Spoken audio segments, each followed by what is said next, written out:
Good morning, people that are beautiful that I know you're beautiful and I just cannot see you. Good morning, good morning, good morning. I am Reverend Rafe Ellis. Welcome to Sierra Center for Spiritual Living. I want to welcome folks that are on YouTube, Zoom, and Facebook. So let's get started with our first two community songs. Lift your voice, let your neighbors hear that you're having an amazing experience. Here we go.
You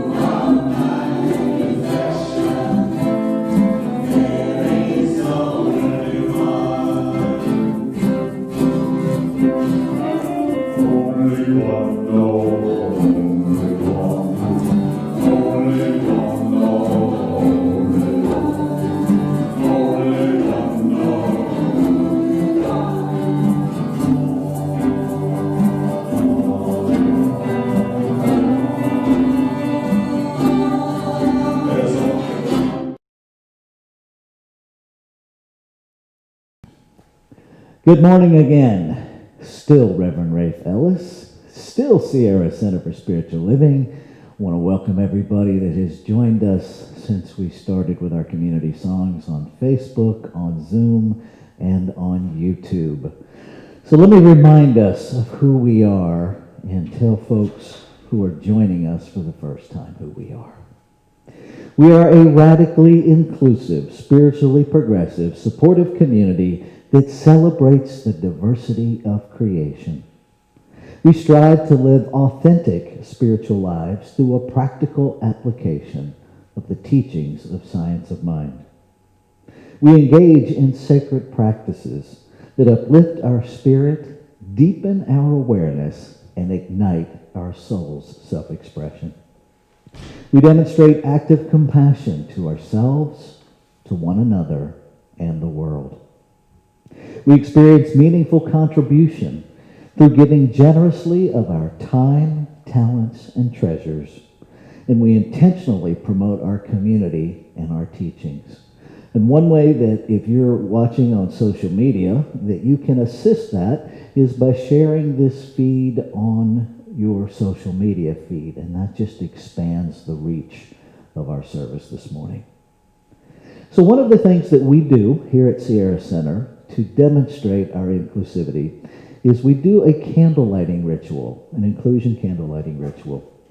And we light these candles to celebrate the unity of all people, all faiths, all being, all life.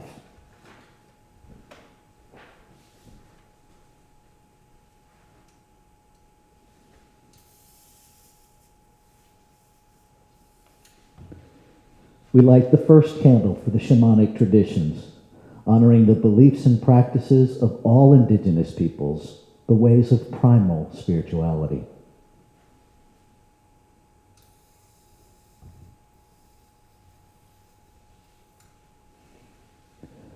We light the second candle for Hinduism, honoring the path of knowledge, action, and devotion.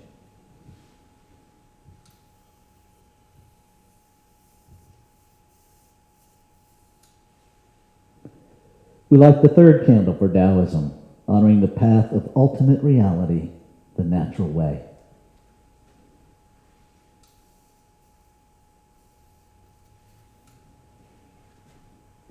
We light the fourth candle for Judaism, honoring the ethical path of living by sacred law.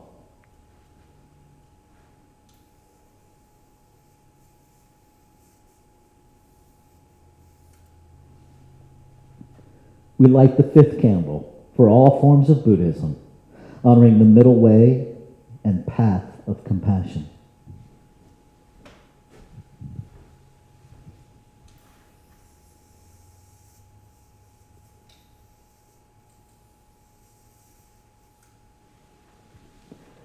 We light the sixth candle for all forms of Christianity, honoring the teachings of Jesus as the path of love, forgiveness, and healing by the presence within.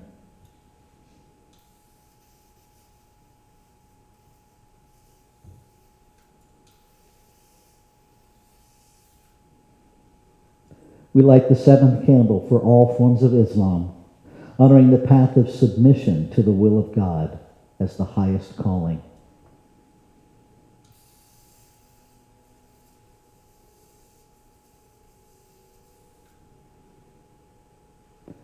We light the eighth candle for the religion of Baha'i, honoring the path of unity and peace.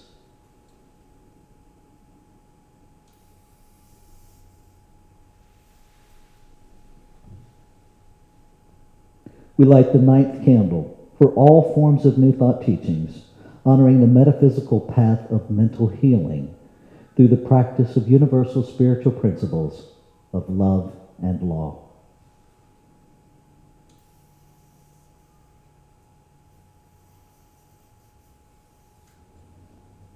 We light the 10th candle for absolute inclusivity, affirming that all are welcome and celebrated here.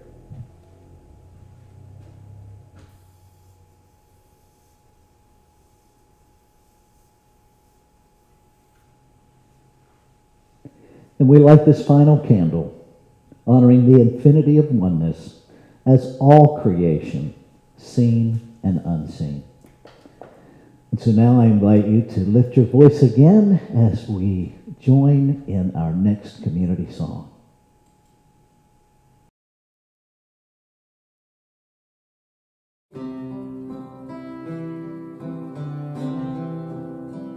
You are the face of God. I hold you in my heart. You are a part of me. You are the face of God. You are the face of God.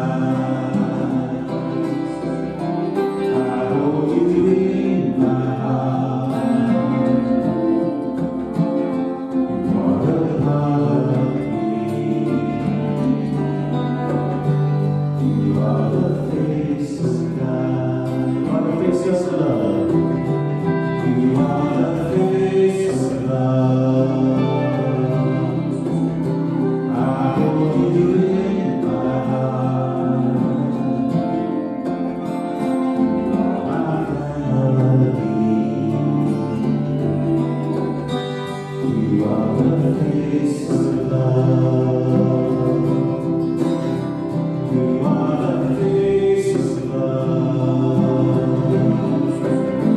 I hold you in my heart. You are my melody. You are the face of love. You are the face of God. You are the face of God. I hold you in my heart. You are a part of me. You are the face of God. You are the face of God.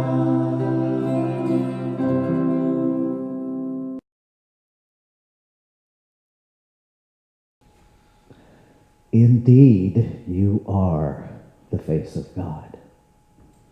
So I want to real briefly share something with you in terms of announcements. I'm working on putting together a gratitude montage, and I need you to help me do that. And so what the idea that's alive in me is just to have little blips, little video blips of as many folks as will participate, just making statements of gratitude. I am grateful for fill in the blank because fill in the blank. And to do as many of those, I am happy to meet you here at the center and we can video it, or we can actually do that over Zoom. So if you are interested in that and willing to participate in that to really uplift our community and our world, putting together that gratitude project, let me know. I would love to include you and really demonstrate that even in the midst of chaos, we can find gratitude. And one of the things that I am grateful for is your continued giving to our center. We are sustained 100% by your donations, by your demonstration of how you value this center and the work that we do in the world. And so here is one of our board folks to tell you a little bit about that. Good morning, everyone.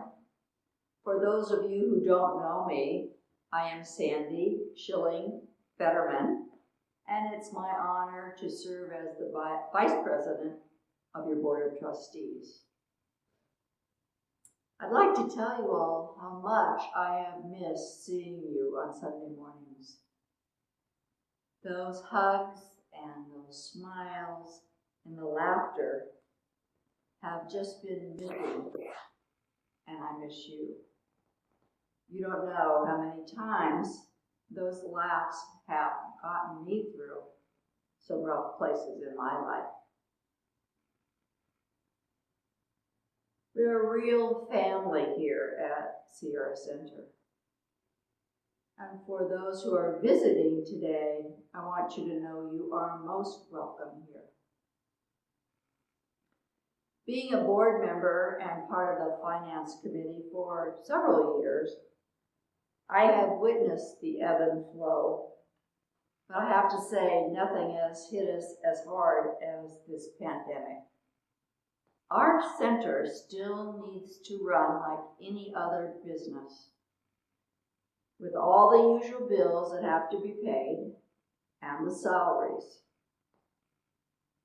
So I'm asking you this morning to give what you can, because every bit helps.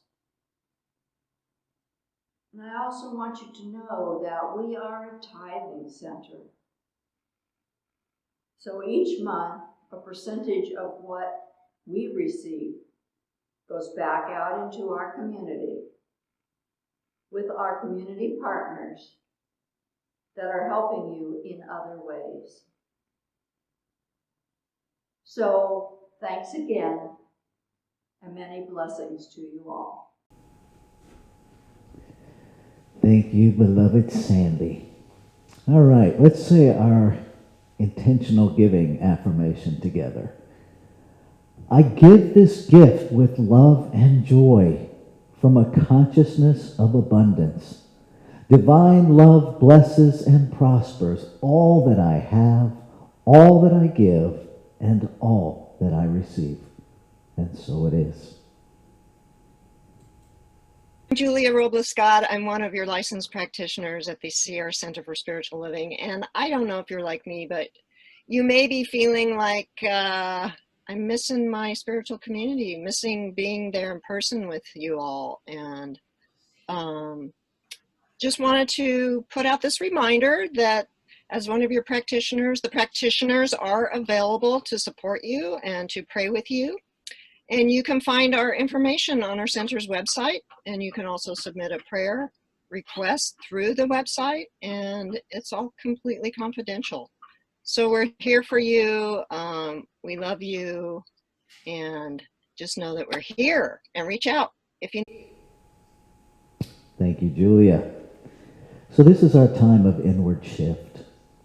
And so I invite you to minimize the distractions around you. Allow yourself, if you're comfortable, to close your eyes, or at least to a soft gaze, and just allow yourself to go inward with this meditation. I will bring us out of the meditation at the end with our opening spiritual mind treatment, and then we will read our weekly affirmation together. Okay, here we go.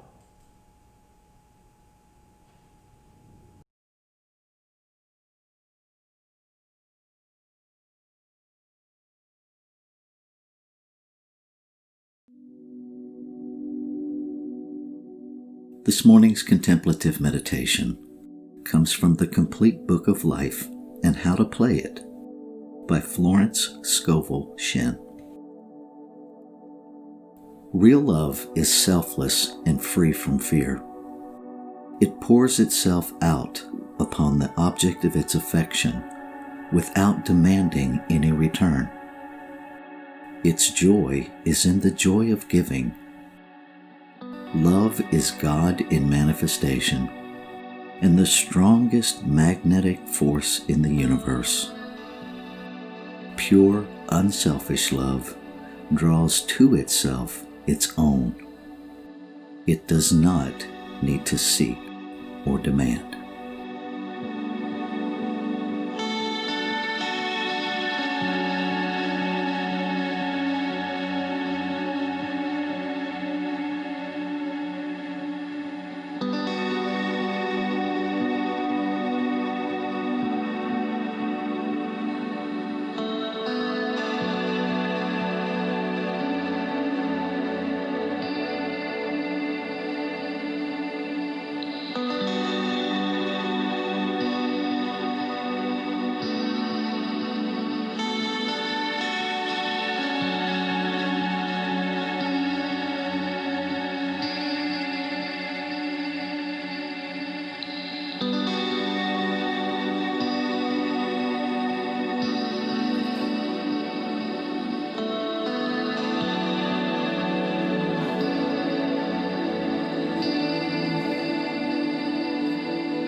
So taking another breath, going even more deeply into this space of oneness. It is here that I recognize the infinite, the eternal, the ever-present allness of life. And by ever-present, I mean having no beginning, having no end. It simply has always been. And by infinite, I mean it has no circumference. And so its very center is everywhere present. One breath, one life, one mind. Infinite, abundant, absolute intelligence. Pure love giving of itself to its creation without demand, without qualification. This is what all life is made out of. And being made out of it, we must contain it. And so I know that my life is the life of the infinite, experiencing itself as this thing I call me. And what is true of me is true of all. And so this time, this morning, must be a time of the infinite experiencing itself, unbound by physical boundaries. It is the technology. It is the airwaves that it travels on. It is the computer that's being viewed. And so I know I am guided by that this morning. So I open to and impress, knowing that the perfect message is delivered through me. That everyone joining, at whatever time they're joining, hears exactly what they came to hear, knows exactly what they came to know. And so I celebrate. I celebrate this truth, that in one mind, one love, one breath, all needs were met at birth. And so we are simply revealing the presence, the power, the perfection, the wholeness, the completeness of each and every expression of divinity. And so I let go. I let that be. As I say, Amen. Shalom. Aho. Ashe. And so it is.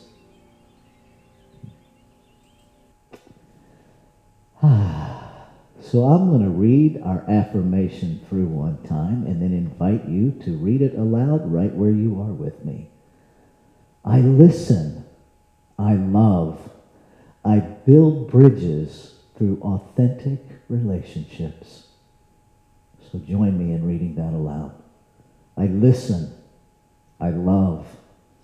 I build authentic relationships. Build bridges through authentic relationships.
Thank you, beloved Juanita Bratton. It was fun to sit here and be in the same room with her while she's sitting somewhere else, singing somewhere else. I think we finally figured this bilocation thing out, you guys. All right, take a breath with me. So this morning we're finishing up our monthly theme of cosmic connection. In the first week we looked at just like me, how the infinite itself is in fact us in form, that we are it, that the life that we're living is the life of the infinite. And then the second week we looked at that we are inextricably connected, which means that if we're all created out of one thing and we're all that in form, then there's no place for us to separate ourselves from it or one another or anything for that matter. That we are all cells in the one body, inextricably connected. And last week we explored this idea that we can actually be a bridge over troubled waters. And that starts with doing our own work. And this week we're going to look at love can build a bridge. And I want to give credit where credit's due. The majority of my talk this morning is inspired by a four-legged, 22-pound fuzzball named Taz. One of our miniature, actually is a toy, Aussie Shepherd. Because he has been an amazing teacher to me about how love can build a bridge, especially recently. So, one of the things in preparing for this talk that I explored was exactly how our bridge is built.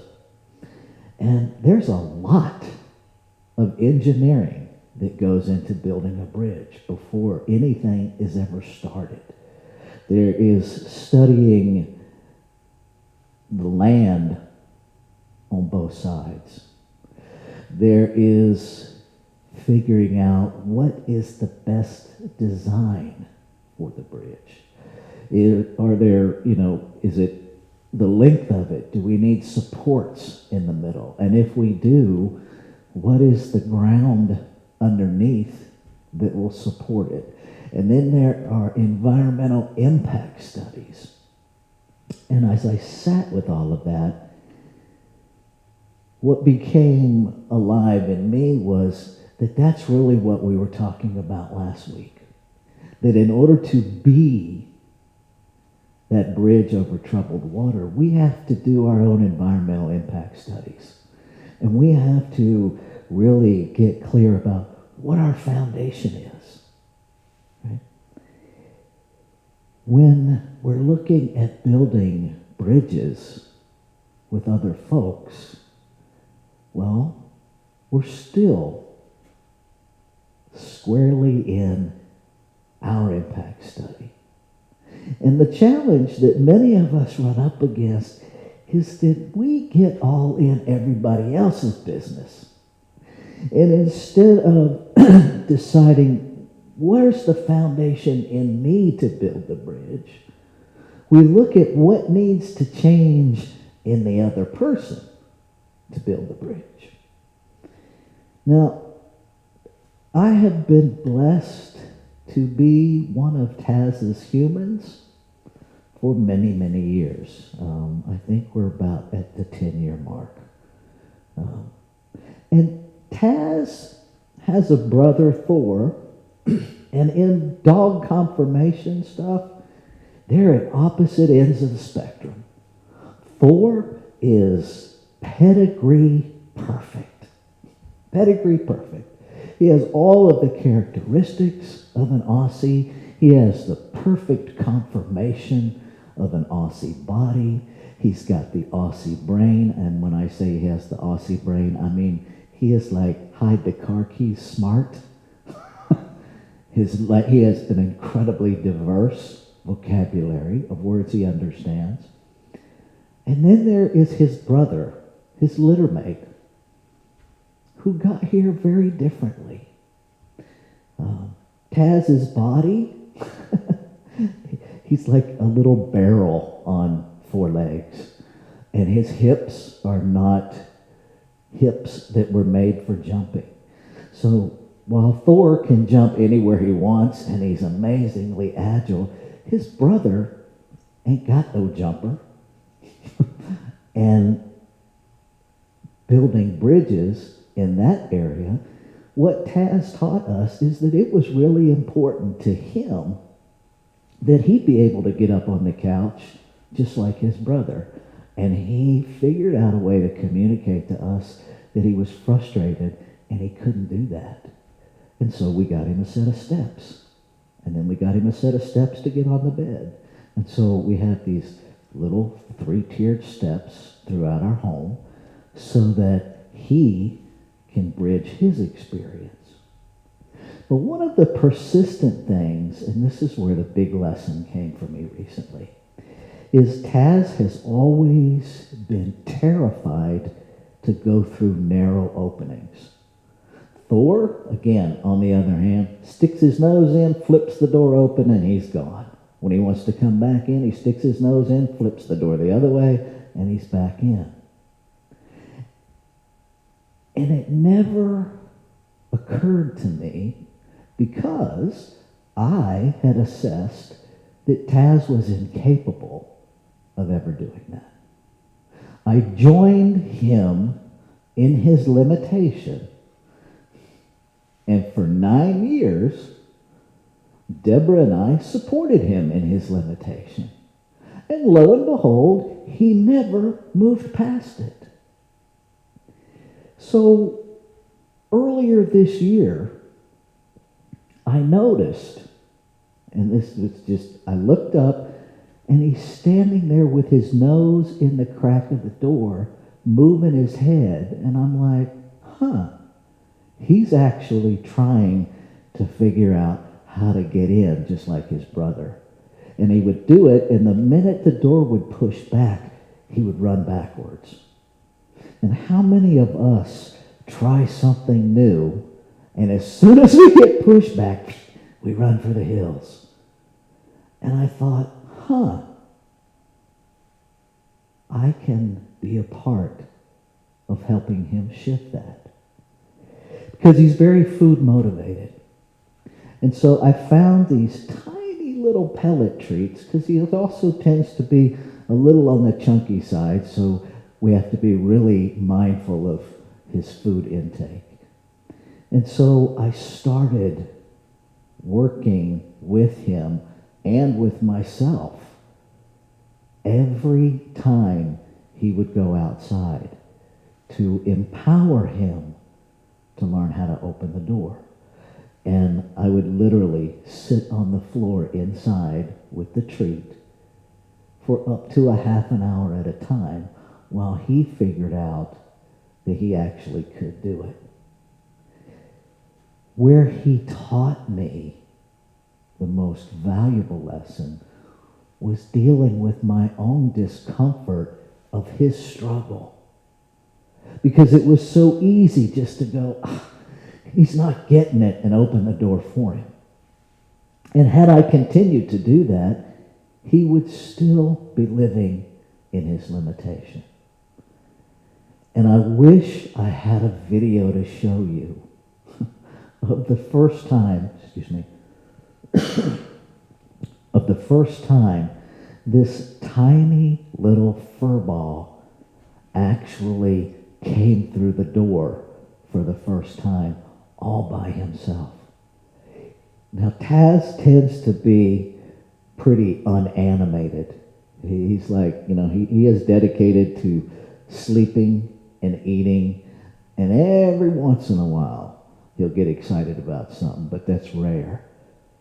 And when he came through that door for the first time, when he surpassed that limitation for the first time, he spun in circles. His little butt was wiggling 1,000 miles an hour. His eyes were brighter than I had ever seen them. And it was amazing. Now, the lessons didn't stop, because in my human consciousness, I went right to, great, he's got it. Well, no, he got it once, but patterns take time to change.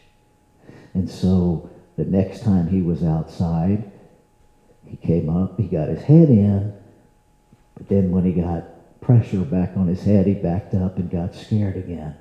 And so it was literally a process of continuing to empower him, to coach him, to refuse to do it for him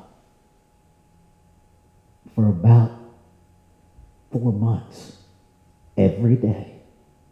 Every day. And honestly, those of you who know me well know I am a big sensitive baby. And there were times when I was in tears because I saw him struggling and I just wanted to make it better for him. And what I kept having to learn is that taking away his struggle was not making it better for him. It was keeping him stuck in his limitation. And how often do we do that with one another? How often do we, because we are conflict avoidant, afraid of somebody's pushback, don't want to rock the boat, scared we'll lose the relationship, yada, yada, yada, we join one another in our limitation. Even argue for our limitation and for one another's limitation. And what I want to offer us this morning is that there is another way to do it. That if we are willing to first remember that we are the infinite in form, that we are fully empowered by birthright to be way more than we can even imagine that we can be. That is the very nature and essence of our being. And so once we get that piece, then we have to remember not to be fooled by the behavior, not to be fooled by what shows up in the form of other people, and certainly to take ourselves to task to not stand in judgment and put people in a box that has no truth to it. I've said this many times. I want to say it again, especially now in a chaotic climate. Nobody,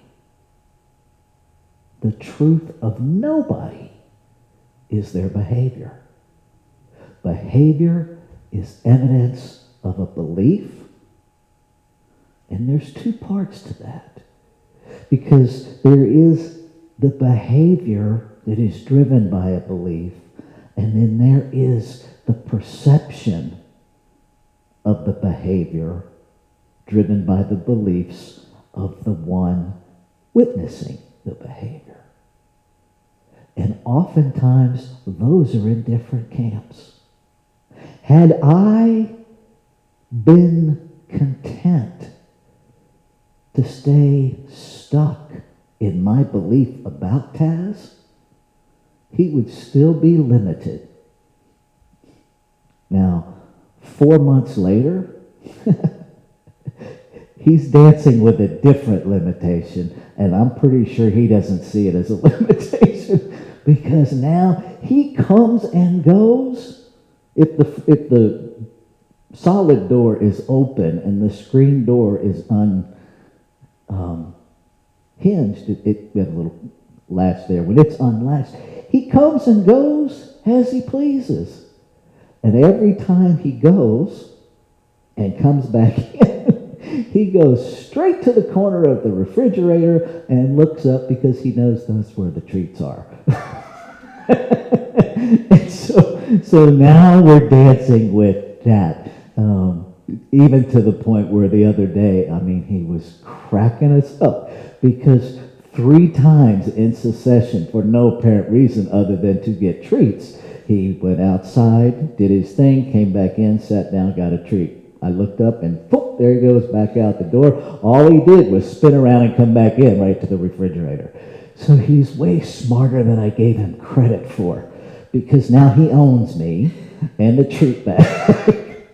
And what would it be like if we empowered ourselves and one another to have that kind of freedom, to have that kind of joy, to allow people in authentic relationship to show us and tell us who they really are, to empower them to a level of joy that they didn't even know they had.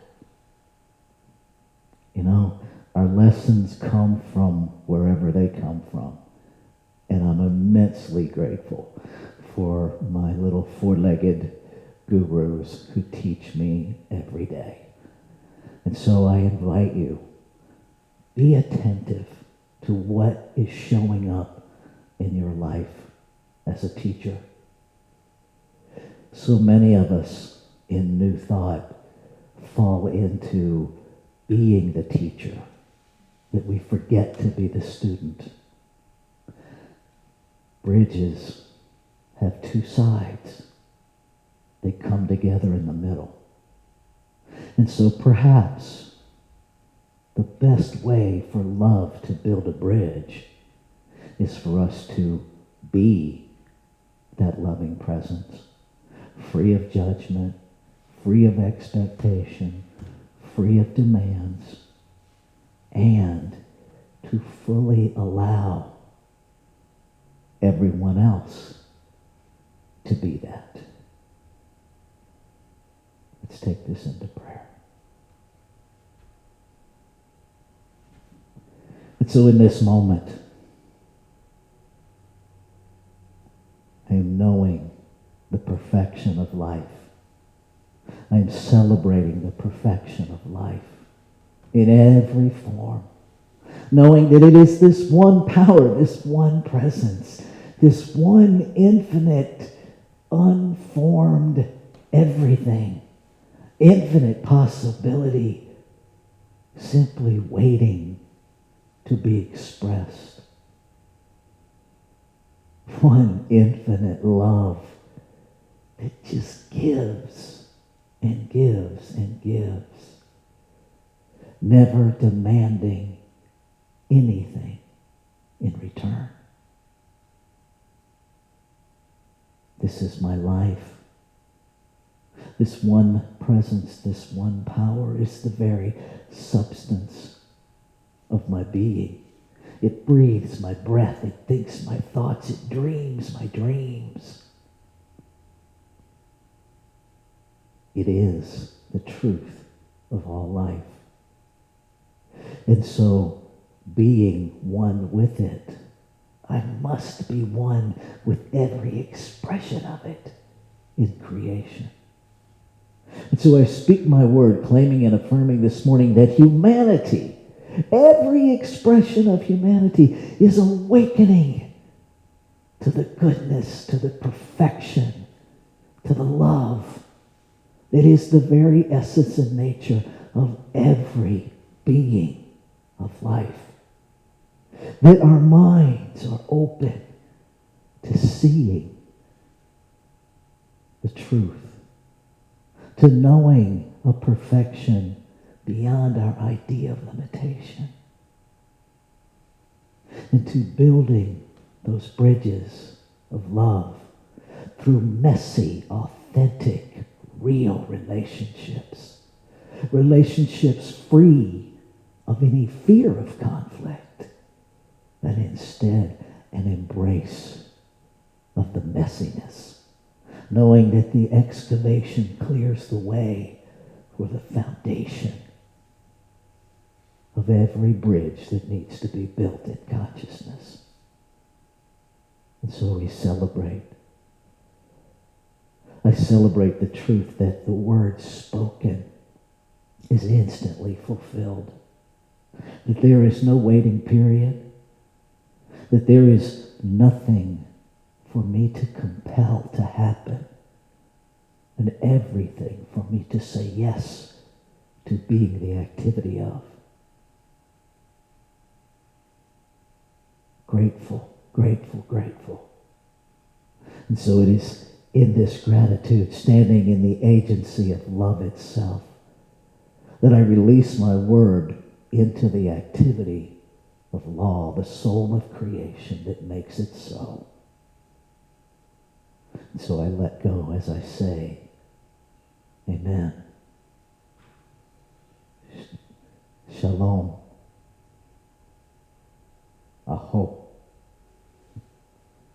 Ashe. And so it is. Have a fabulous week. Let's continue to get together in consciousness and wake this world up. We deserve it.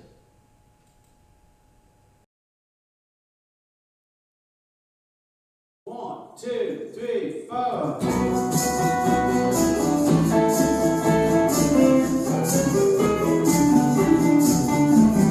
Together we'll stand, the fire will fall. Come on, people, let's get on and work together. Come on, let's work together. Because together we will stand, everybody is part of the plan. When things go wrong, you sometimes will. The road you travel, it seems all the good. Let's work together.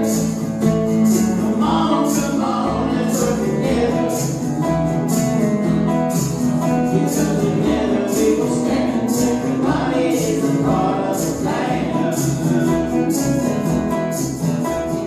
Make someone happy. Make someone smile. Let's work together and make it right. We're the mind, let's work together.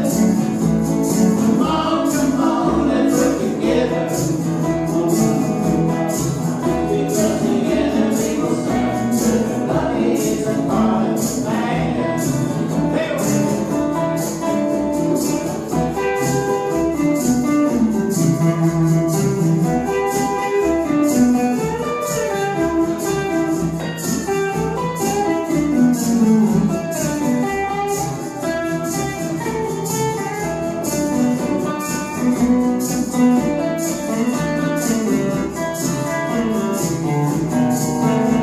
come on now, Bill.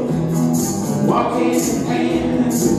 Let's take the school of life, a good place to stand and work